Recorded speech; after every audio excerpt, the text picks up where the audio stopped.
Balcony में एक box दिखाई देता है जो कि तैर रहा था। आशा को लगता है कि शायद इसमें कुछ जरूरत का सामान हो सकता है, इसलिए वो एरो की मदद से इसे अपनी तरफ खींचने लगती है, लेकिन कोई समुद्री जीव इसे कसकर पकड़ लेता है और ये शायद शार्क थी। लेकिन आशा भी हार नहीं मानती और पानी में चली जाती है और इस बॉक्स को उठाकर अपार्टमेंट में ले जाती है। वो जब इस बॉक्स को खोलती है तो इसमें उसे सिर्फ एक विस्की की बोतल मिलती है। इसके बाद आशा एक रूम की तरफ देखती है जिसे देखकर वो काफी घबरा जाती है और सहम सी जाती है। शायद इससे आशा की कुछ पुरानी यादें जुड़ी हुई थी। बॉक्स को लाने में आशा के हाथ में गहरी चोट लग गई थी और खून भी बह रहा था। ये देखकर आशा जल्दी से इसे साफ करती है और इस पर कपड़ा बांध लेती है। आशा मुश्किल वक्त में चीजों का हैंडल करना जानती थी और यही वजह थी कि सुनामी के बाद वो अब तक जिंदा और सही सलामत थी। आशा के पास अब सिर्फ कुछ ही दिन का खाने पीने का सामान बचा था, यानी अब उसे जल्द ही कुछ करना पड़ेगा। कहीं ना कहीं आशा इस जिंदगी से लड़ना सीख चुकी थी। अगले दिन जब आशा दूरबीन से बाहर देख रही होती है तो सामने वाले अपार्टमेंट में दिखाई देता है कि कुछ पायलट सामने वाले लोगों को बुरी तरह से मार रहे हैं और उनका सामान भी लूट रहे हैं ताकि वो जिंदा रह सके। आशा देखती है कि वो पायलट्स अब बोट से निकल के दूसरी बिल्डिंग की तरफ जा रहे हैं। उनके पास भी एक दूरबीन है, इसलिए आशा जल्दी से उनकी नजरों में आने से पहले ही नीचे छुपकर बैठ जाती है। आशा फिर उनकी बोट की तरफ देखती है तो उसे पता चलता है कि इन पायलट्स ने इसे देख लिया है,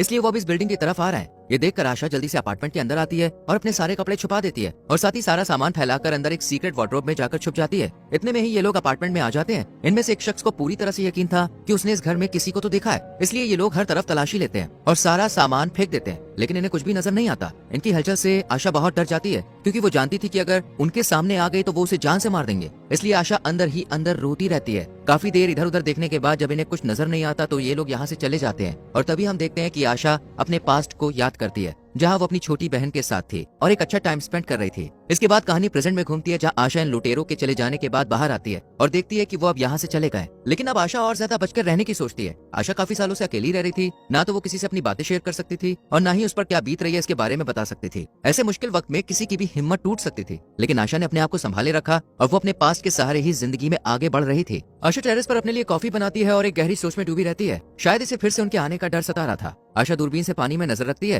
ताकि अगर कोई बॉक्स उसकी तरफ आए तो वो उसे जल्दी से उठा ले। इसी वक्त आशा को एक बॉक्स तैरता हुआ दिखाई देता है जिसे वो जल्दी से उठाकर लाती है और देखती है कि इसमें हनी का एक छोटा सा बॉक्स है। आशा जल्दी से इसे टेस्ट करती है और उसके चेहरे पर हम एक मुस्कान और सुकून देखते हैं। इस बॉक्स में कुछ फल भी थे लेकिन वो सड़ चुके थे। इसी बीच आशा बाहर देखती है कि एक बॉक्स के ऊपर लड़की तैर रही थी और बेहोशी की हालत में थी। आशा को लगता है कि लड़की शायद मर चुकी है, इसलिए वो इसकी मदद नहीं करती। लेकिन जब आशा अपने अपार्टमेंट में काम कर रही होती है तभी ये छोटी बच्ची उसके पीछे आकर खड़ी हो जाती है, लेकिन आशा इसे देख नहीं पाती और ये लड़की यहीं छुप जाती है। पर आशा को जब कुछ हलचल सुनाई देती है तो उसे पता चल जाता है कि ये वही लड़की है और जब आशा इसके पास जाती है तो ये लड़की उसके पेट में पंच मार के यहाँ से भाग जाती है। आशा को इस लड़की को देखकर अपनी छोटी बहन की याद आ जाती है जो कि सुनामी में मारी गई थी। आशा अपने बेड के नीचे देखती है तो उसे खाने का सामान सारा गायब मिलता है और फिर आशा के ढूंढने पर यह बच्ची उसे दूसरे कमरे में सोती हुई मिलती है। आशा इसकी मासूमियत देखकर इसे कुछ नहीं कहती। सुबह ये लड़की उसी एनवलप को खोल देती है जिसमें आशा और उसकी बहन के फोटोग्राफ्स थे। आशा जब ये फोटो देखती है तो तुरंत उन्हें छीन लेती है और जाकर छुपा देती है और खूब रोती है। इसके बाद आशा और ये बच्ची दोनों टेरेस पर एक साथ खाना खा रहे थे कि तभी आशा इस बच्ची की हरकतों को देखकर बहुत खुश होती है और काफी समय बाद खुल के हंसती है। दोनों के बीच अब एक अच्छा बॉन्ड बन जाता है और यहाँ ये बच्ची अपने नाम ही बताती है। ही आशा से कहती है कि मेरी फैमिली सुनामी में मारी गई थी और मैं उन्हें बहुत मिस कर रही हूँ।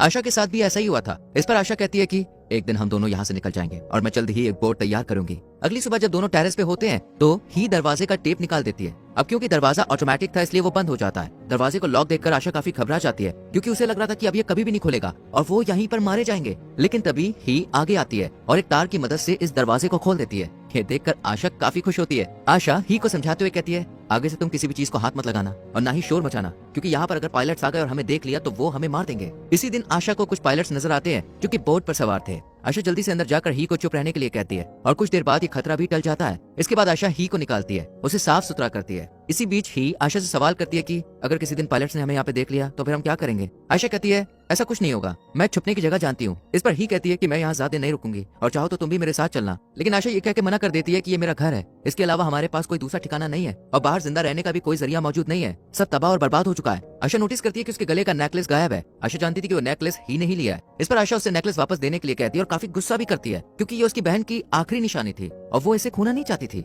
लेकिन ही आशा से काफी नाराज हो जाती है और अपना सामान लेकर दूसरे कमरे में शिफ्ट हो जाती है और आशा से बात भी नहीं करती। अगली सुबह जब आशा टेरेस पर होती है तो देखती है कि सारी पानी की बोतल्स खाली पड़ी है। ये देखकर आशा काफी घबरा जाती है और जब नीचे जाके देखती है तो सारा पानी ही कपड़े में खर्च कर रही होती है। ये देखकर आशा को बहुत गुस्सा आता है क्योंकि ये पानी उसने पीने के लिए इतनी मुश्किल से जमा किया था जिसे ही ऐसे ही बर्बाद कर रही थी। इसी बीच फिर से आशा अपने पास्ट में चली जाती है और देखती है कि वो अपनी फैमिली के साथ बैठी है और उसकी जो बहन है वो सौतेली है। हर कोई उससे ज्यादा प्यार करता था, इसलिए आशा अपनी बहन से नफरत करती थी और किसी से भी अच्छे से बात नहीं करती थी। अब प्रेजेंट में हम देखते हैं कि आशा बेहोश हो गई है और जब उसकी आंख खुलती है तो ही उसके सामने बैठी होती है। ही को पता चलता है कि यहाँ इलेक्ट्रिसिटी है इसलिए वो उसे ऑन कर देती है, लेकिन आशा से जल्दी से बंद करके कहती है कि यहाँ पर हर तरफ पानी है, लाइट हमारे लिए खतरा बन सकती है, इसलिए इसे चालू मत करो। ही इसकी बात समझ जाती है और जाते टाइम कॉरिडोर की तरफ मौजूद अपार्टमेंट्स के बारे में पूछती है कि ये किसका है। इस पर आशा कुछ जवाब नहीं देती, लेकिन हमें पता चलता है कि ये आशा का ही है। ही जब रेडियो लेकर बैठी होती है तो उसे एक आवाज सुनाई देती है जो कि बताता है कि हमारी लोकेशन 222 है, जहाँ आपको फूड, शेल्टर और सब कुछ मिलेगा। ये सुनकर ही जल्दी से आशा के पास जाती है और इस ब्रॉडकास्ट के बारे में बताती है, लेकिन आशा वहाँ जाने से मना कर देती है क्योंकि वो नहीं जानती थी कि वो लोकेशन कहाँ है। कहीं ना कहीं आशा को उन पर भरोसा नहीं था, इसलिए वो जाने से मना कर देती है।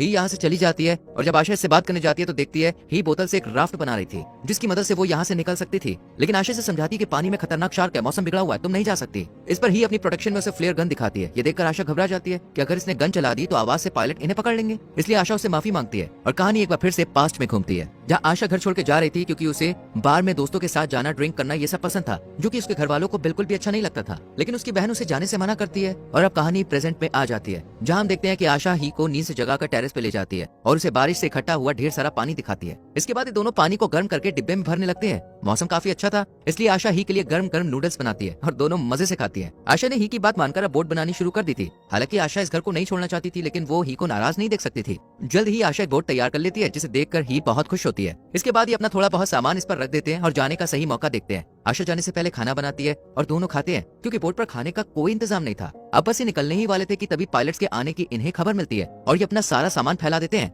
अब सीक्रेट वार्डरोब में सिर्फ एक ही छुप सकता था, इसलिए आशा ही को छुपा देती है और प्रॉमिस करती है कि वो उसे लेने जरूर आएगी। दरअसल पास में आशा अपनी बहन की जान नहीं बचा पाई थी, इसलिए वो अपनी गलती को सुधारना चाहती थी, लेकिन ये पायलट्स आशा को पकड़ लेते हैं और ही को बाहर निकाल लाते हैं और इन दोनों को बांध कर ले जाने लगते हैं। लेकिन आशा हिम्मत दिखाती है और फ्लेयर गन से एक एक को शूट करके मार देती है और फिर ये दोनों बोट पर बैठकर यहाँ से जाने लगते हैं। इस बोट पर इन्हें खूब सारा खाना और वही ब्रॉडकास्ट भी सुनाई देता है और ये दोनों उनकी बताई हुई लोकेशंस पर जाने लगते हैं और कहानी यहीं पर खत्म।